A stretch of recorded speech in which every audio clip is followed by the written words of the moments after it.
bouncing between hope and anger. My wife and I had been married for almost 23 years, 27 years together.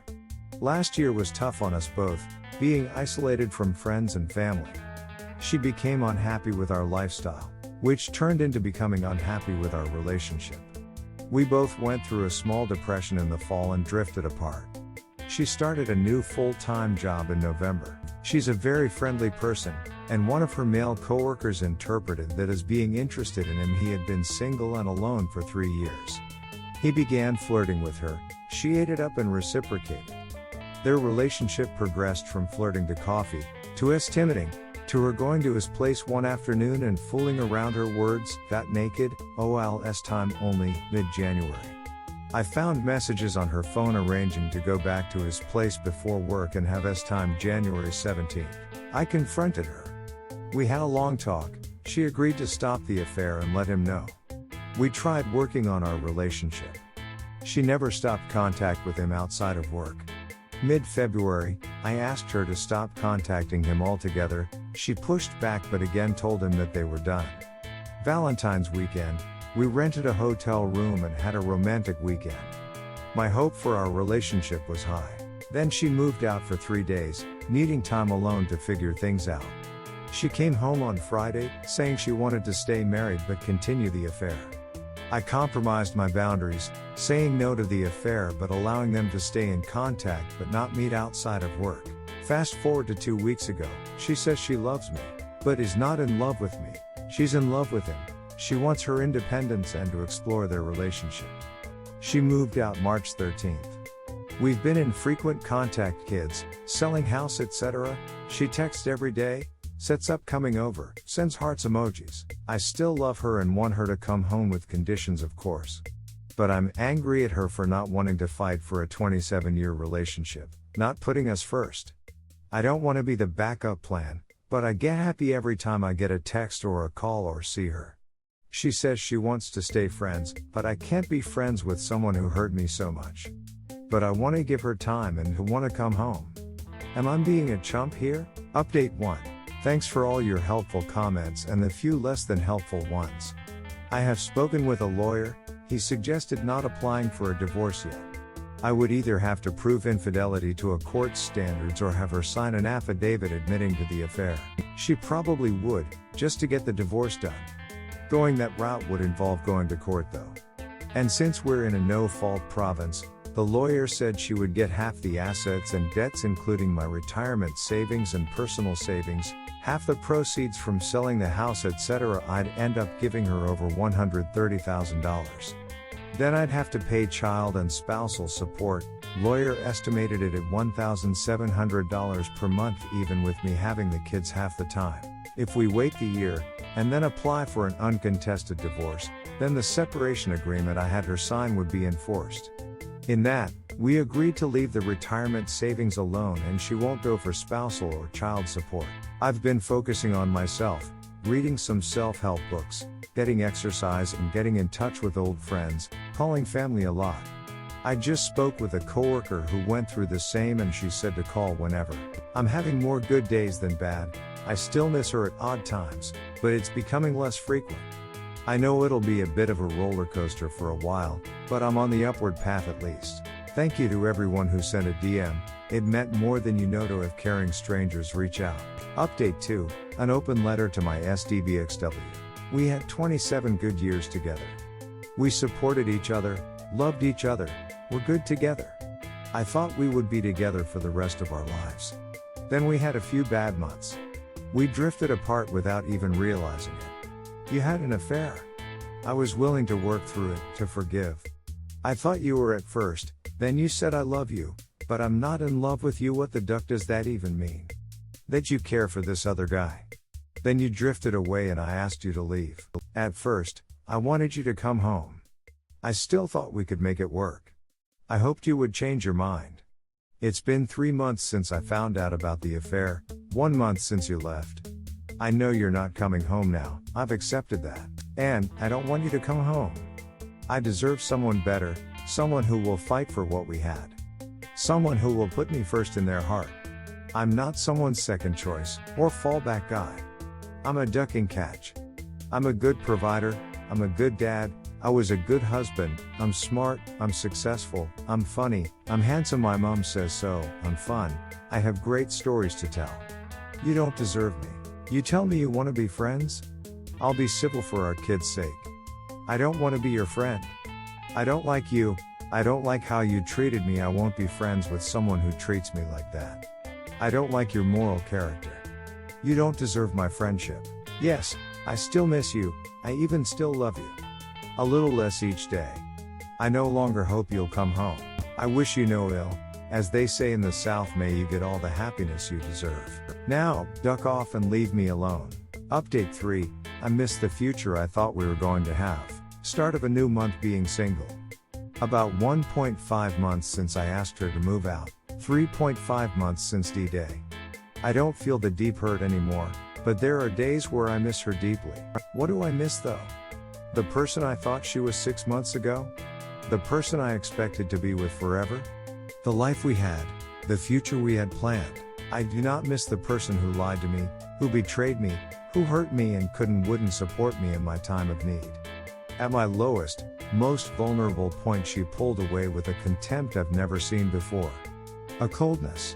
I miss waking up next to someone, having someone to hold, enjoying the first cup of coffee together.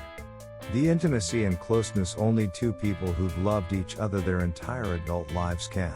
I don't miss seeing the coldness in her eyes. The knowledge she was pulling away, knowing she didn't respect me, respect us, the life we built together. That she cared for another man. Knowing she thinks what we had isn't worth fighting for. I know I'm going to be fine, I'll live a happy lifer. I've reconnected with family and old friends, I've become closer with new friends. I've started up hobbies new and old. I'm in my best shape in years thanks divorce died, down 20 pounds. She took something from me. What I thought my future would be, my dignity, my happiness, my self-confidence.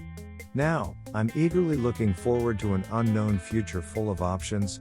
I've regained my dignity and self-confidence. Happiness is still a work in progress, but I'm happier today than my last post and know I'll be in a better place next month. May 23rd will be a hard day though, that was supposed to be our 23rd anniversary. P.S. Thank you to everyone who has reached out with a kind word. To the others, loving someone is not a weakness. Love is not a weakness. Forgiveness is not a weakness. Loving her may be a character flaw, but I'm working on that. Update 4, I'm not okay today. I expect this whole week will be hard. I knew this day was coming. My SDBX moved into her own place and finally got it set up enough the kids can start staying with her. My youngest son went to school this morning. I gave him a hug goodbye and watched him walk down the driveway to catch the school bus. I haven't stopped crying since. I knew this day was coming, and I knew it would be hard. But goddamn, this is worse than I expected. This will be the first week I'm home alone. I've made some plans with friends, but I expect this whole week will be tough. It gets easier at some point, right? Update 5 months post D-Day, a mostly positive update. I've been meaning to write a short update, turns out it's not that short. To thank everyone who reached out with a kind word or some advice. Quick recap, I found out my STBXW was having an affair with a co-worker on January 24th. I thought we could try to fix things. Mid-February she told me she wanted to stay married, but continue the affair. Have an open marriage. I told her that wasn't an option. She agreed to stop the affair. We tried to work things out. I started therapy. She stayed in touch with AP. I suspect she continued the affair. I've never asked, don't care at this point. Be very surprised if she didn't. I asked her to move out in mid-March. She's got her own place now. Our youngest son 16 Yo is spending his time 50-50. Our oldest son 20 Yo has spent some time there, but is mostly with me. The dog goes with our youngest, so is 50-50. The first time the boys went over to stay was a rough week, but it's gotten easier now. Even during their week with her, the boys come to my place to play a game with a group of friends on Tuesdays and Fridays. I expected a couple rough days recently. Our anniversary was May 23rd. I spent it camping and boating with some friends. Drank enough to forget things, not my normal coping mechanism, thought it appropriate that day.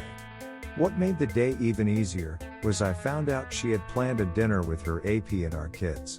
My anger at that made getting through the day a lot easier. Her birthday was this past weekend. I expected it to be rough, but it wasn't. She wasn't in my thoughts much. I spent the day hiking with a lady I'm seeing. Got lost a little bit, but had a really great day. My STBXW came over today to pick up the dog. She mentioned that no one from my family wished her a happy birthday, was on the verge of tears.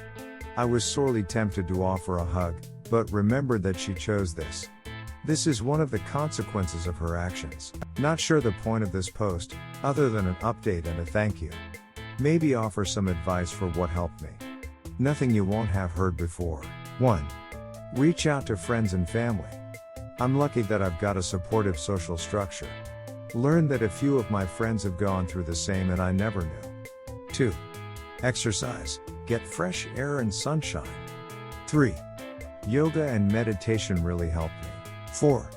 Keep busy, I rediscovered some old hobbies. Started some new ones. 5. Don't run from your emotions. Acknowledge them, identify them, and work through them. Ignoring them just makes them come back tenfold. 6. Don't expect to be healed overnight. I still have moments when I miss her, miss our life, start crying for no apparent reason. Those moments are getting fewer, don't last as long. But I do expect them to keep coming for a long time yet. You don't get over losing a 27-year relationship quickly. 7. Don't stalk them on social media. I knew that and I still did it. Regretted it each time. 8.